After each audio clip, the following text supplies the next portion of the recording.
February 7th, 1944, approximately 32,000 feet above Brunswick, Germany. Oberleutnant Franz Stigler of Jagdgeschwader 27 pulled his Messerschmitt Bf 109 G6 into a steep climb, the Daimler-Benz DB 605 engine straining against the thin, frigid air. Below him, more than 6,000 feet down, a formation of American B-17 flying fortresses droned eastward toward their target, their contrails sketching white lines across the pale winter sky. Stigler had learned his trade well. The doctrine was simple, proven through 3 years of combat over Europe. Climb above the bombers, build energy, dive through the formation with speed as your shield, fire your burst, then use that diving momentum to climb back to safety before the escorts could react. Altitude was life. Altitude was advantage. Altitude meant the German pilot chose when to fight.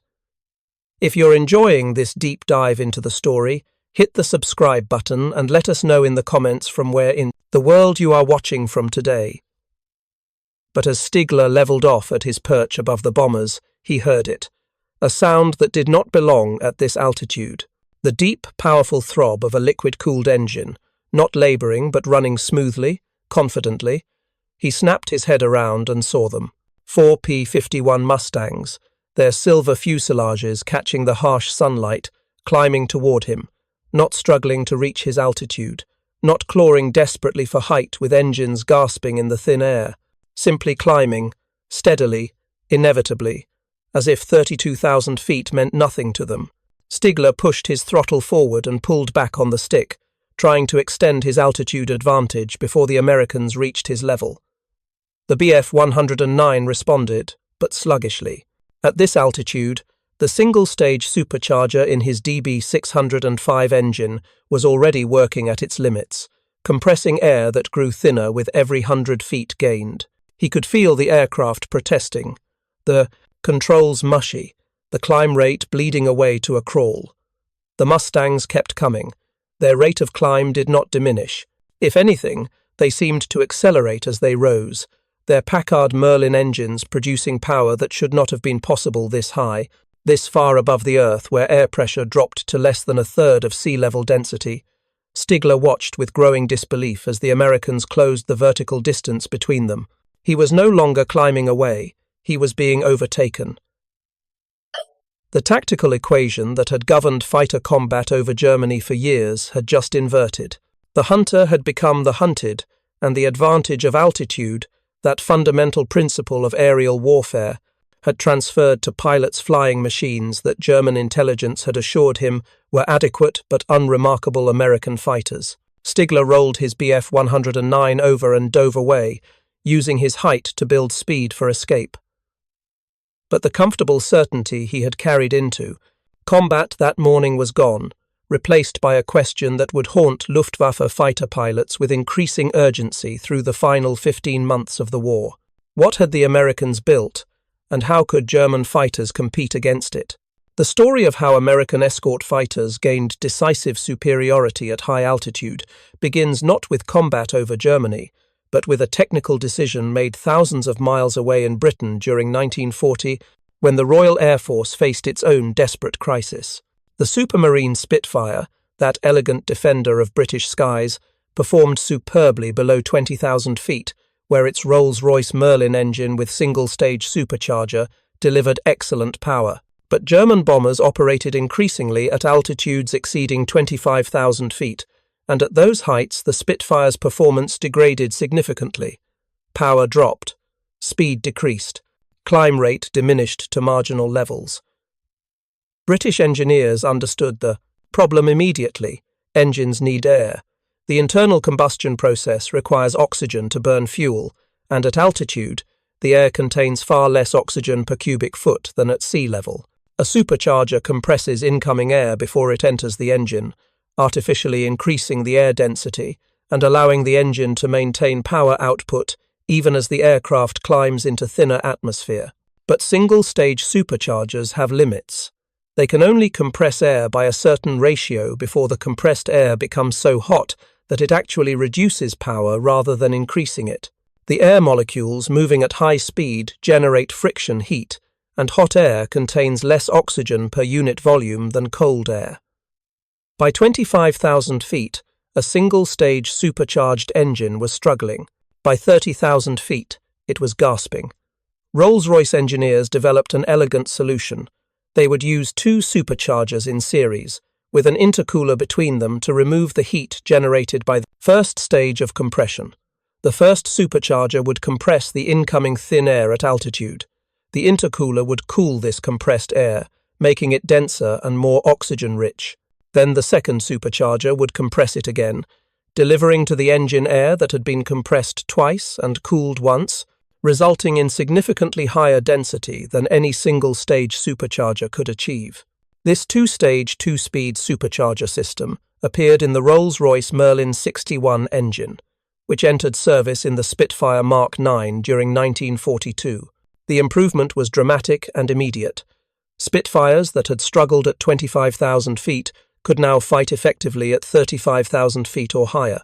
Rate of climb increased by approximately 50% at altitude. Maximum speed at high altitude jumped from approximately 370 miles per hour to over 400 miles per hour. The two-stage Merlin transformed the Spitfire from an Aninicolos-Reti aircraft that avoided high-altitude combat to one that excelled there.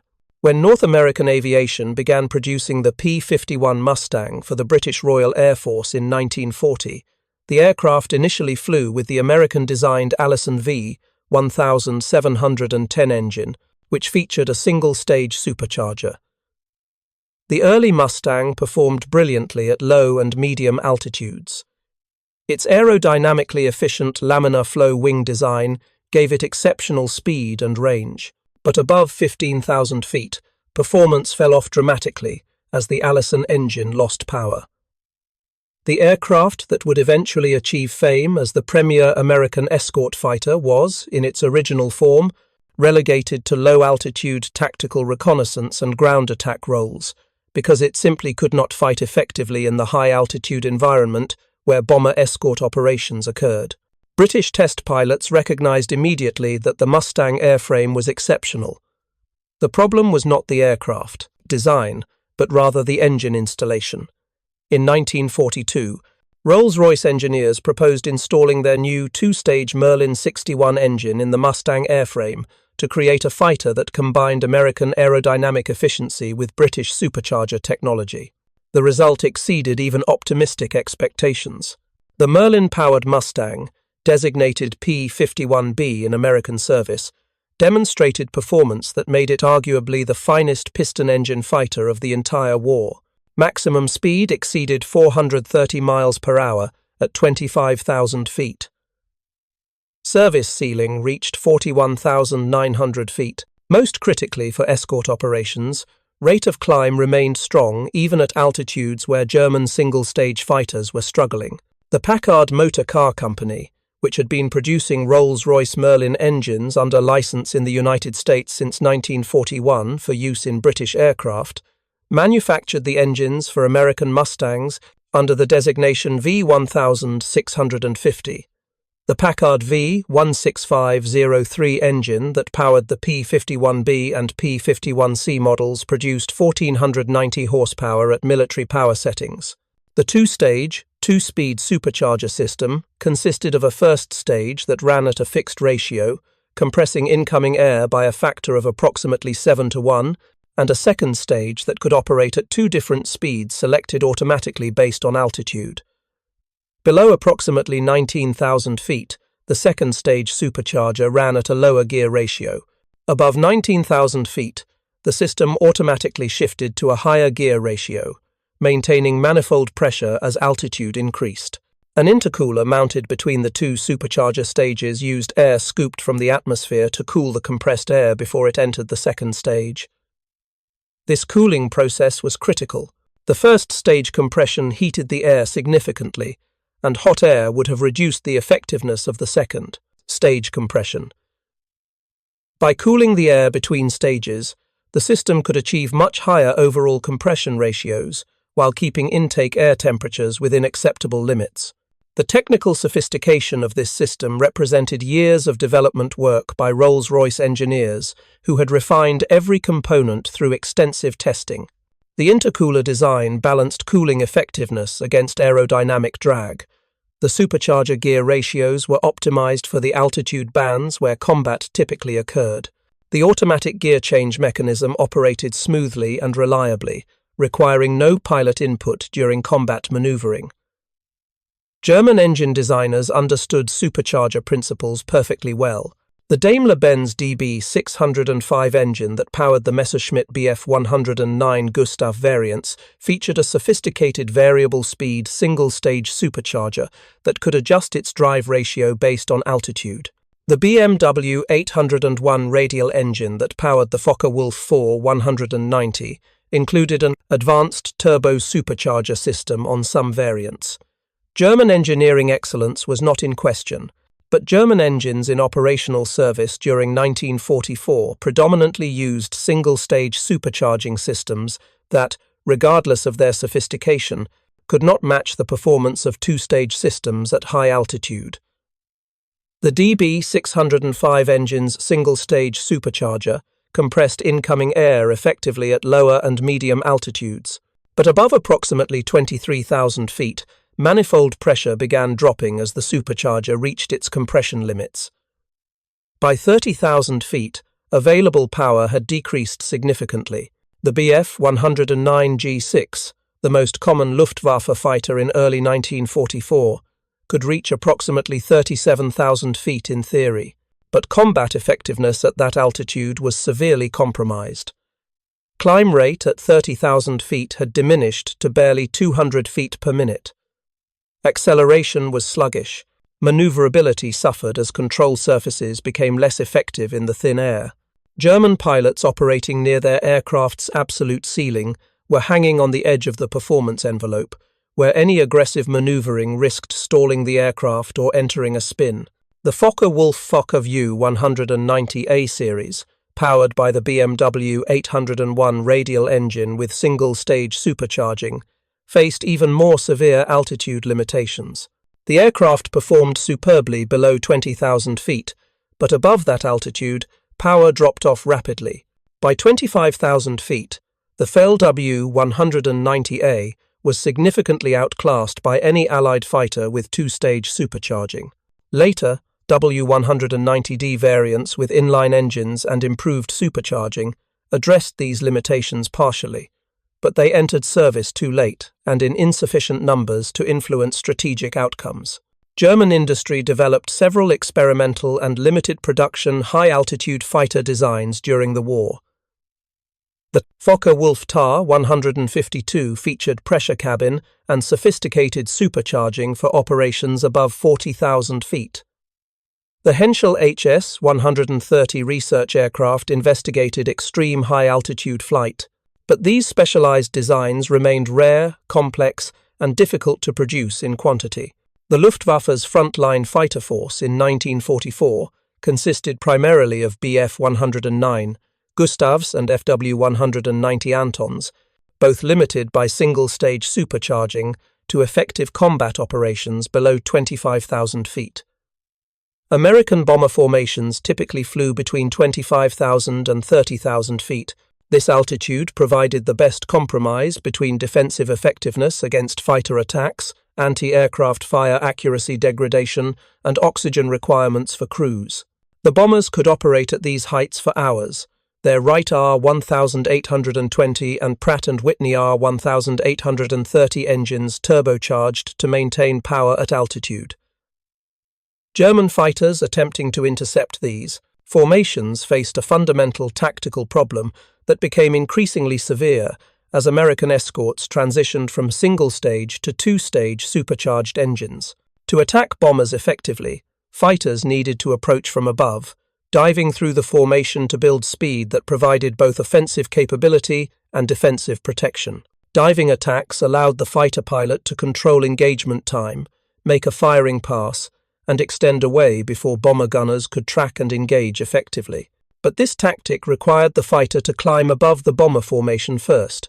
For German fighters with single-stage superchargers attempting to climb above bomber formations, operating at 28,000 feet, the physics were unforgiving. The Bf-109G6 could eventually struggle up to 32 or 33,000 feet, but the climb from 25,000 to 33,000 feet consumed 8 to 10 minutes of laborious ascent, during which the aircraft was vulnerable, the pilot was fatigued, and fuel was being burned at high rates. Once at that altitude, the aircraft performed marginally. Any combat maneuvering bled energy rapidly in the thin air.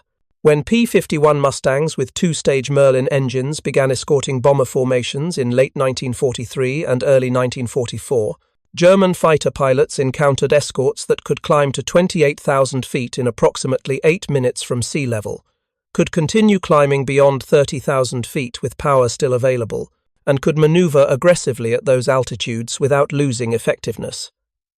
The tactical doctrine that had sustained Luftwaffe fighter operations through 3 years of war over Europe crumbled. German pilots could no longer climb above the American formations and choose when to attack. The escorts were already there, at altitude, with power and performance margins that allowed them to dominate the vertical dimension of combat. If you find this story engaging, please take a moment to subscribe and enable notifications. It helps us continue producing in-depth content like this. Combat reports from American fighter groups during the spring of 1944 document the transformation with clinical precision.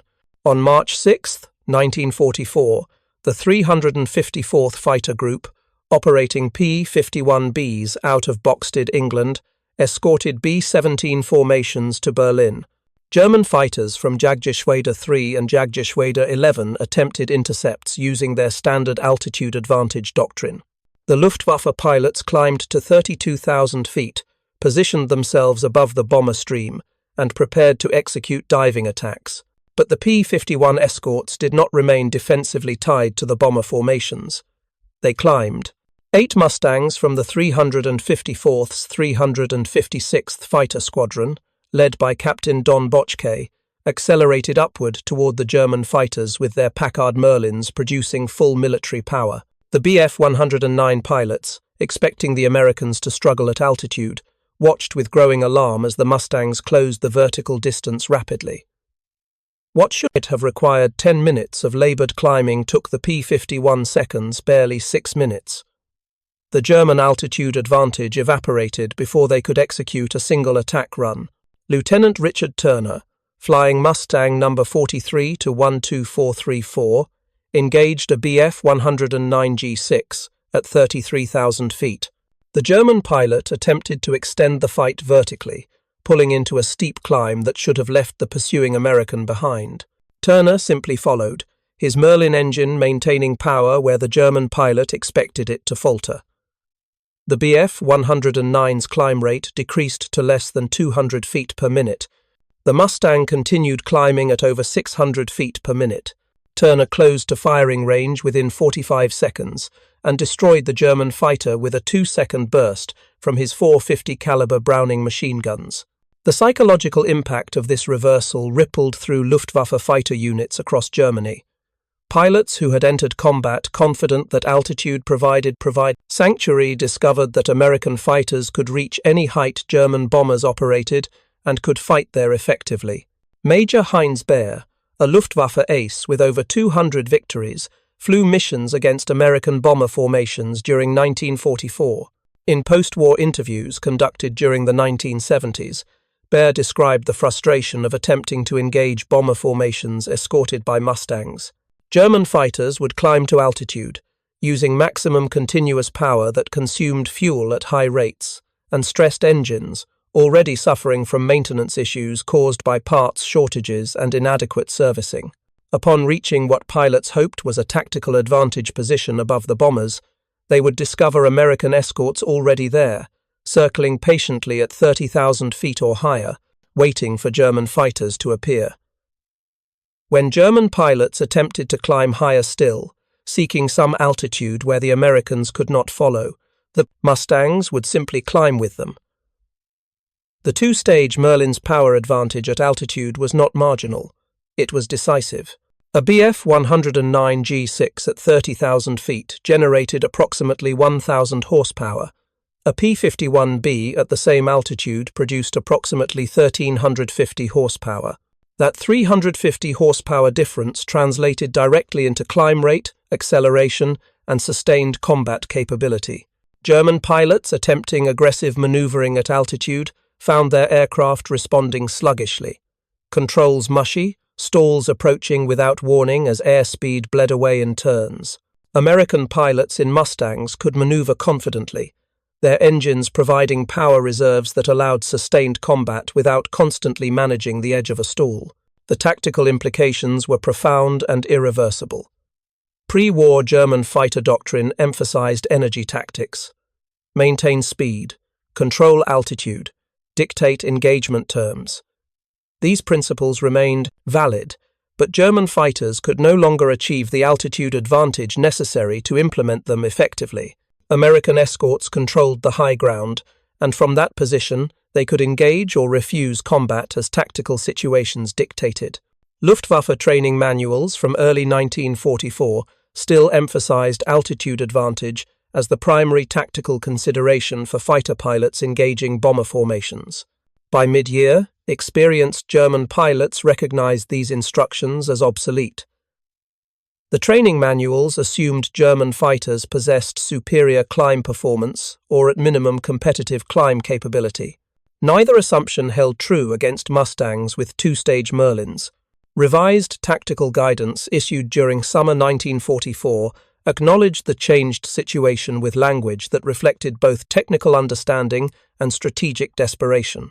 Pilots were instructed to avoid high-altitude engagements with American fighters whenever possible. If combat at altitude became unavoidable, pilots should attempt to force American fighters into turning fights at lower speeds, where the lighter weight and smaller size of the Bf-109 provided marginal advantages. These recommendations recognized reality but offered limited practical value. American pilots trained extensively in energy management tactics. They understood not to accept turning fights that negated their performance advantages. When German fighters attempted to force low-speed horizontal maneuvering, Mustang pilots would extend away using their superior speed, re-establish energy advantage, and re-engage from positions of strength. The engineering sophistication that enabled this American advantage extended beyond simply bolting a powerful engine onto an airframe. The P-51's design integrated every component to maximize high-altitude effectiveness. The wing's laminar flow airfoil reduced drag significantly across all speed ranges, but the benefits increased at altitude, where every reduction in drag translated directly into improved performance. The wing area of 233 square feet provided sufficient lift for effective maneuvering even in thin air above 30,000 feet. Larger wings would have generated more drag. Smaller wings would have required higher speeds to maintain lift, restricting maneuverability. North American Aviation's engineers had optimized the balance through extensive wind tunnel testing and mathematical analysis. The cockpit pressurization system, absent in early P-51B models but standard in later P-51D variants, further enhanced high-altitude operations. Pressurization maintained cabin altitude at approximately 28,000 feet, even when the aircraft flew at 40,000 feet. This reduced pilot fatigue significantly during extended high-altitude missions and maintained better cognitive function in the oxygen-depleted environment, where clear thinking could mean the difference between survival and death. German fighters lacked effective pressurization systems except in specialized high-altitude variants that saw limited service. Bf-109 pilots flying for hours at 30,000 feet or above suffered from cold, hypoxia symptoms despite oxygen masks, and physical exhaustion from breathing thin air under pressure. These factors degraded pilot performance progressively during extended missions, reducing reaction times and impairing judgment precisely when maximum alertness was most critical. The fuel system in the P-51 demonstrated American engineering philosophy that prioritized operational effectiveness over theoretical performance maximization. The aircraft carried 184 gallons of internal fuel in tanks located behind the pilot and in the wings. This fuel load provided approximately 4 hours of endurance at cruise settings, already exceptional for a single-engine fighter. With 2 external drop tanks of either 75 gallons or 108 gallons each, total fuel capacity reached 364 gallons or 400 gallons respectively. The Merlin engine's fuel efficiency at altitude, combined with the airframe's aerodynamic efficiency, converted this fuel capacity into range, approaching 1,500 miles with external tanks. A Bf 109 G6 carried approximately 88 gallons of internal fuel, providing endurance barely exceeding 90 minutes under combat conditions. German pilots faced constant fuel management pressure. They could not afford extended climbs to altitude. They could not sustain high-power settings for prolonged periods. They had to break off combat and return to base while substantial fuel reserves remained, because running low on fuel at altitude hundreds of miles from the nearest friendly airfield meant certain death. American pilots in Mustangs could afford to climb leisurely to altitude well before reaching German airspace. They could maintain station at combat power settings for extended periods. They could engage in protracted combats that consumed fuel at high rates, knowing they retained sufficient reserves for the long flight back to England. This operational flexibility translated into psychological confidence that affected combat effectiveness in ways difficult to quantify but unmistakably significant. Specific combat encounters from spring and summer 1944 illustrate how altitude performance superiority manifested in actual engagements. On April 8, 1944, Captain Robert Johnson of the 61st Fighter Squadron, 56th Fighter Group, flying a P-47 Thunderbolt, encountered German fighters over Brunswick. The P-47, powered by a Pratt & Whitney R2800 radial engine with turbocharging, also possessed excellent high-altitude performance, though its climb rate did not quite match the Merlin-powered Mustang. Johnson engaged a formation of Bf 109 G6 fighters, attempting to position above a B-17 formation at 28,000 feet.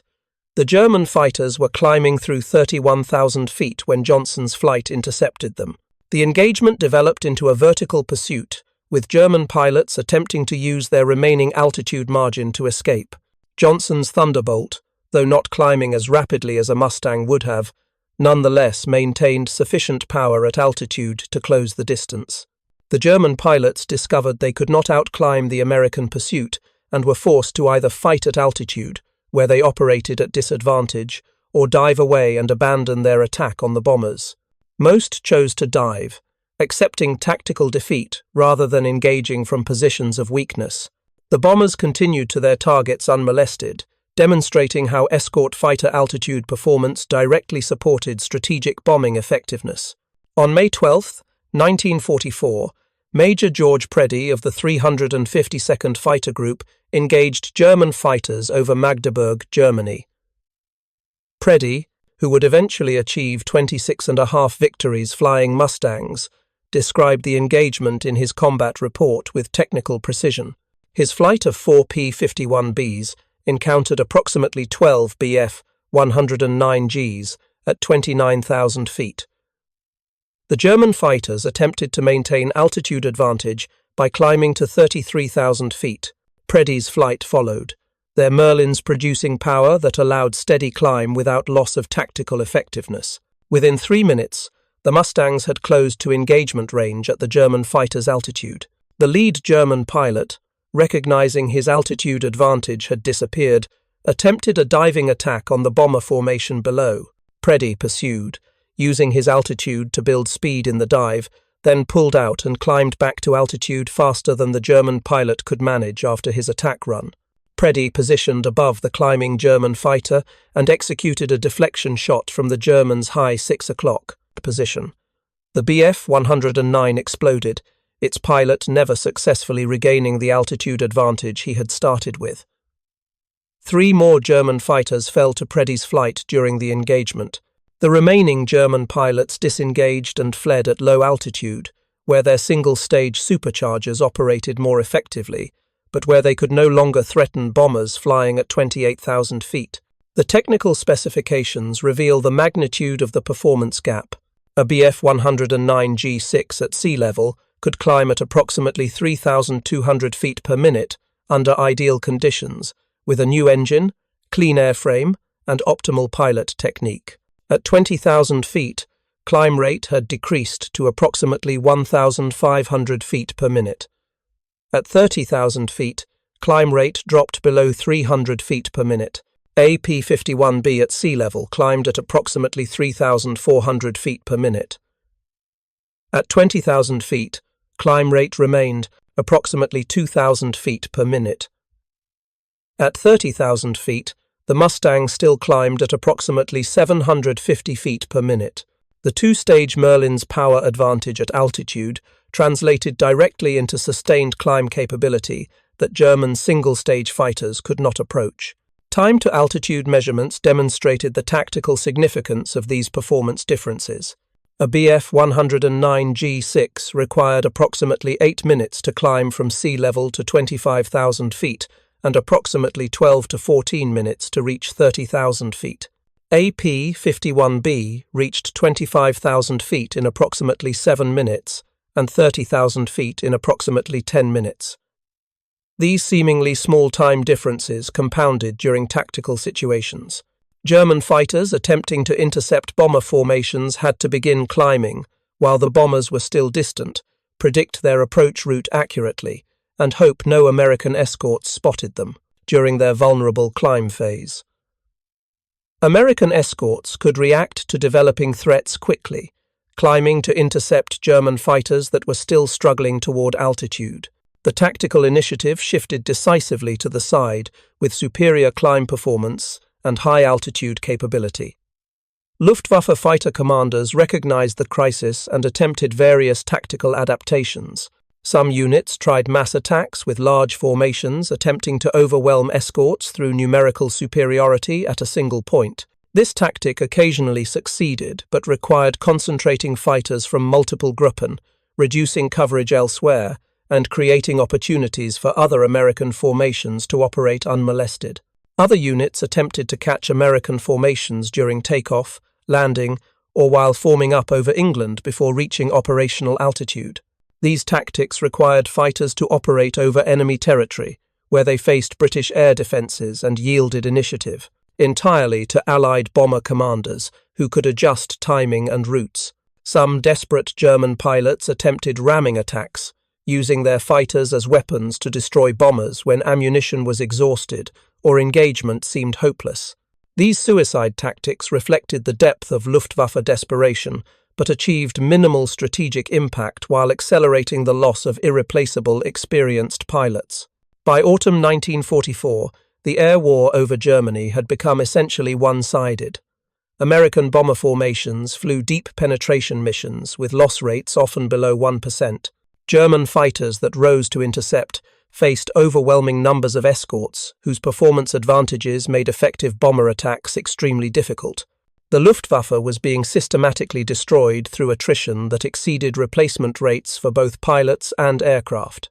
General-Lieutenant Adolf Galland, General der Jagdflieger and commander of Luftwaffe fighter forces, understood the situation with painful clarity. In meetings with Hermann Göring during autumn 1944, Galland argued for concentration of remaining fighters into powerful striking forces that might achieve local superiority through mass, rather than attempting to defend all of Germany with inadequate numbers spread thin. Göring, increasingly detached from operational reality, blamed pilot cowardice and insufficient fighting spirit rather than acknowledging material disadvantages. The disconnect between Luftwaffe High Command's expectations and frontline reality contributed to declining morale among fighter pilots, who felt their sacrifices were neither understood nor appreciated by leadership. The introduction of German jet fighters during late 1944 represented one final German attempt to regain altitude performance superiority through revolutionary technology. The Messerschmitt Me 262, powered by two Junkers Jumo 004 turbojet engines, achieved maximum speeds exceeding 540 miles per hour, and possessed excellent climb performance throughout the altitude range. Against me 262 seconds, even P-51 Mustangs were outclassed in speed and climb rate, but jet fighters arrived too late, in too few numbers, plagued by engine reliability problems, and flown often by inexperienced pilots, rushed through abbreviated training programs.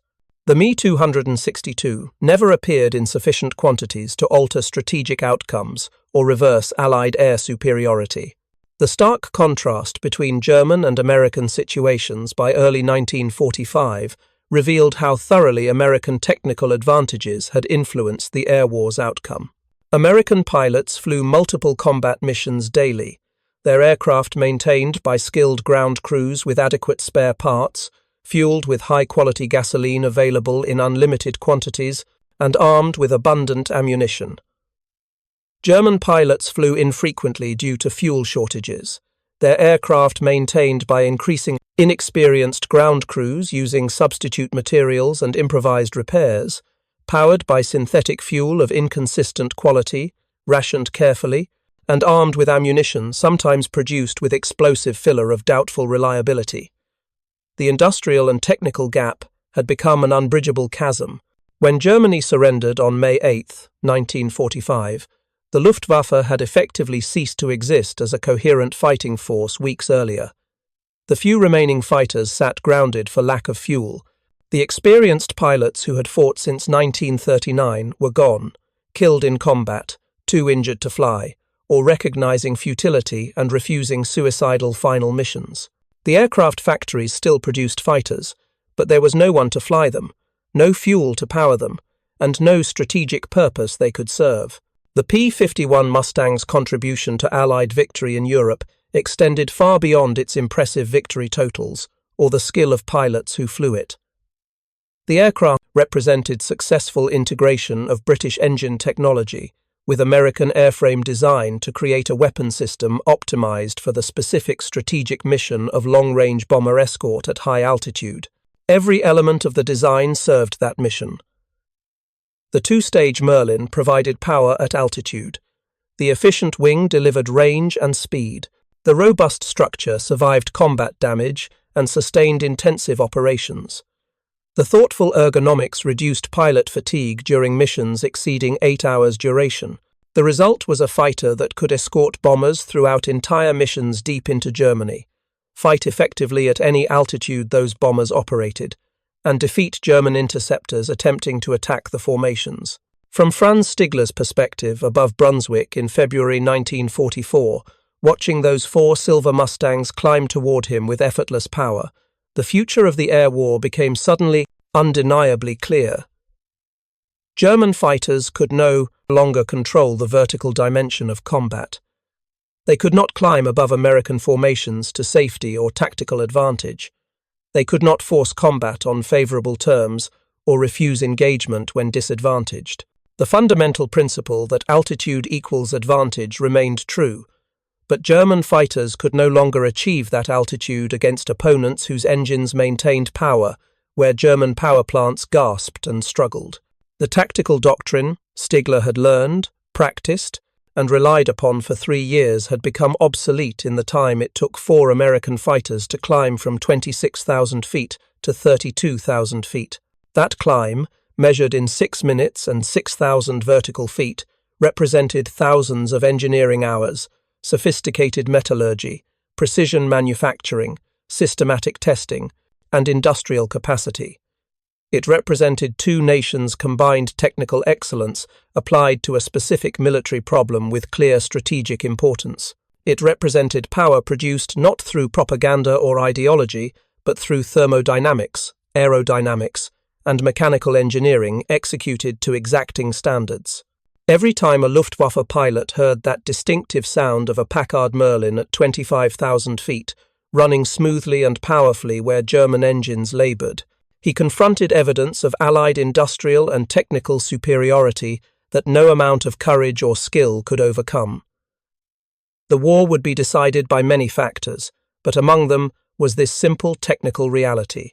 American fighters could outclimb German fighters at the altitudes where the war was fought, And that advantage, combined with overwhelming numbers and superior logistics, proved strategically decisive. The sky above Germany, in 1945, belonged to those who could reach it first, maintain power there longest, and fight there most effectively. That meant American pilots in Mustangs, whose Packard Merlin engines sang their powerful song in thin, cold air, where German fighters struggled and failed. The sound of that engine at altitude became the sound of inevitable defeat for pilots who once had owned the sky, but now found themselves overmatched, outclimbed, and ultimately outlasted by opponents whose technical advantages compounded into strategic victory. One mission, one combat, one altitude advantage at a time. If you find this story engaging, please take a moment to subscribe and enable notifications. It helps us continue producing in-depth content like this.